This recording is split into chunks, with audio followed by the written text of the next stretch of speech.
Hello दोस्तों, क्या हाल है? अस्सलाम वालेकुम। सब खैरियत से हैं?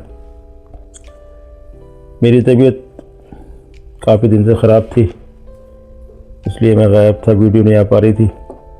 सोचा उसके बारे में कुछ बता दूं आपको। मुझे अचानक फीवर हुआ। आज फीवर तो मौसम के हिसाब से होता ही रहता है। उसके बाद में फिर अचानक एक नई बीमारी हुई, जिसको डॉक्टर ने बताया स्लीप एपनिया, सांस रुकने की प्रॉब्लम। सोते में सांस रुकता था। अभी भी तबीयत ठीक नहीं है, तो सोते में जैसे मैं सोया करता था तो अचानक नींद आई और एक मिनट के 1.5 मिनट के बाद में सांस रुका। सांस रुकने के बाद में दम घुटा और दम घुटने के बाद में फ़ौरन अचानक घबरा के आँख खुल जाया करती थी। तो ये मेरे साथ एक नई चीज़ हुई, जिससे मैं बहुत ज़्यादा परेशान हुआ। डॉक्टर्स को दिखाया, स्लीप एपनिया उन्होंने उस बीमारी का नाम बताया। ब्रीदिंग, सांस सोते सोते रुक जाता था। बहुत सारे टेस्ट और चेकअप वगैरह किए तो उन्होंने फिर बताया कि ये इसकी बहुत सारे रीज़न हो सकते हैं, लेकिन हमें लग रहा है कि आपको नज़ला है पुराना और खांसी भी रही होगी, तो उसकी वजह से आपके जो गले की जो नसें हैं या सांस की नाली जिसे कहते हैं, तो उसमें थोड़ा सा क्या कहते हैं वो वरम आया है। उसी की वजह से ये प्रॉब्लम हुई है। तो कितना भी एहतियात कर लें हम सब, फिर भी कहीं ना कहीं बदपरहेज़ी भी होती है। खाना पीना ऐसे ही होता है। वैसे भी खाना पीना आजकल ऐसे ही चल रहा है सभी का। जैसे कि हम सब रोटी खाते हैं नाच की, गेहूं की रोटी खाते हैं। तो गेहूं में पहले ऐसा होता था कि सब जो चीज़ें होती थी, कूड़ी का खाद पड़ता था, गोबर पड़ता था, गाय का, भैंस का।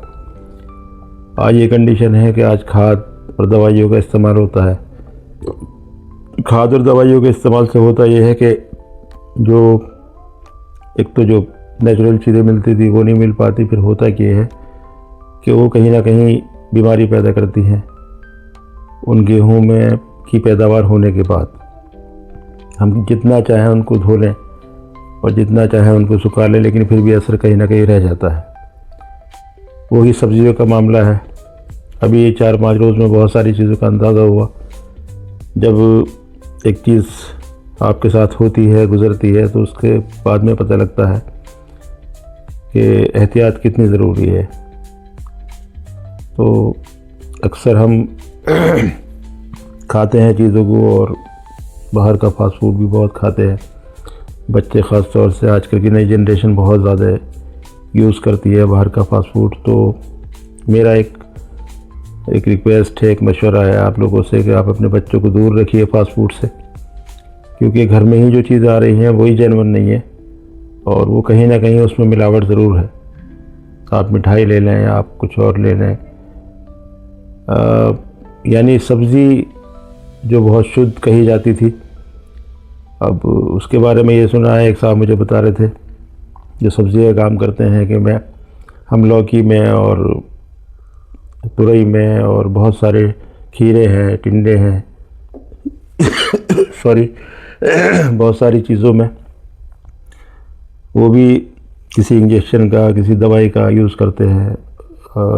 हाइब्रिड की सब्ज़ी आ रही है जल्दी उसकी फसल को तैयार करने के लिए। आम का भी सीन यही है। आम को पहले बड़े नेचुरल फ्रूट्स कहा जाता था, फलों का राजा कहा जाता है उसे, लेकिन आजकल हो ये रहा है जैसे भैंस के इंजेक्शन लगने के बाद में हम दूध निकालते हैं भैंस का, तो दूध देना था उसे 1 किलो या 2 किलो या 3 किलो, लेकिन इंजेक्शन के सहारे वो दूध 5-5, 6-6 किलो देती है।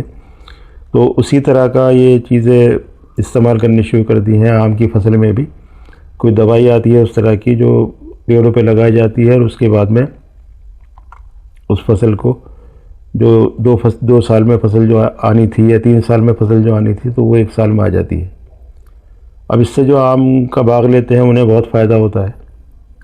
तो हर आदमी फ़ायदे के पीछे भागा हुआ है, उसको ये बिल्कुल ख्याल नहीं है सेहत का, किसी की ज़िंदगी और मतलब इंसानों की ज़िंदगी और मौत से खेल रहे हैं, और बिल्कुल फ़िक्र नहीं है कि क्या होगा लोगों का, जिएंगे मरेंगे, उसकी कोई फ़िक्र नहीं है, अपनी कमाई से मतलब है। तो टॉपिक कहाँ था कहाँ आ गया, तो मुझे परेशानी हुई बहुत ज़्यादा, और सांस की परेशानी से ये हुआ कि मैं इतना घबरा गया कि मैं 24 घंटे नहीं सो पाया, क्योंकि मुझे लगता था कि मुझे अगर नींद आएगी तो मेरा दम घुटेगा, सांस रुकेगी और पता नहीं क्या मुझे हो जाएगा। और उसके बाद में डॉक्टर्स का ट्रीटमेंट शुरू हुआ, और ट्रीटमेंट शुरू होने के बाद में दवाई और चेकअप वगैरह हुए, दवाई दी डॉक्टर ने, तो अब मुझे सुकून है, बेहतर हूँ मैं। आवाज़ अभी मेरी ठीक ठाक नहीं निकल रही है।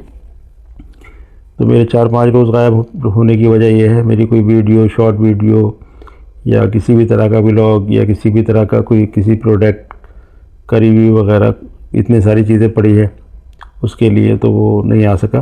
तो उसके लिए बहुत माज़रत चाहता हूँ। और तबीयत ख़राब थी, उसकी वजह यह है, मुझे पता ही नहीं था मैंने कि क्या करना है क्या नहीं करना है, क्योंकि जब ऐसी सिचुएशन आती है, ये कंडीशन होती है, तो फिर कुछ दिखाई नहीं देता।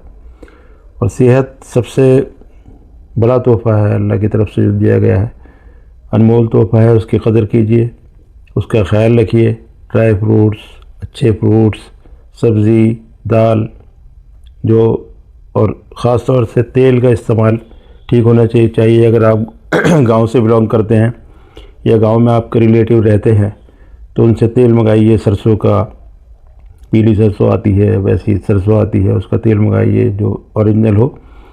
तो ओरिजिनल चीज़ अगर मिलेगी और थोड़ी सी वो सारी चीज़ें उसमें बनेंगी, तो कहीं ना कहीं हम उस चीज़ से जो ऑयल आ रहा है इधर से उधर से, पता नहीं कहाँ कहाँ से क्या क्या मिला के दे रहे हैं, तो उससे हम बचे रहेंगे। तो